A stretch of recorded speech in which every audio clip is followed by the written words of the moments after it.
lekk yàpp guddi baax na. lekk ndawal guddi mënuñoo wax baaxul pour ñëpp, mais am na ñoo xam ne baaxul ci ñoom. am na ñoo xam ne également niñ koy lekkee baaxul ci ñoom. am na ñoo xam ne également bu ñu amee yenn feebar baaxul ci ñoom. dañ leen ko expliquer manière plus détaillée. bu fekkee gan nga ci kër gi mën nga partager vidéo bi parce que yéen képp kuy taw vidéo bi.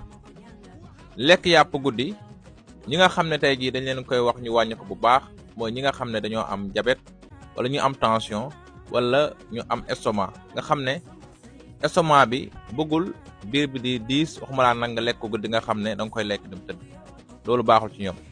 mais également di ci lekk lu bari baaxul. mais également yàpp bi ngay lekk dafa war a nekk ndawal bu oyof ci mel ni yàpp ginaar yàpp copine wala yàpp boo xam ne moom la ñuy wax les viandes maigres.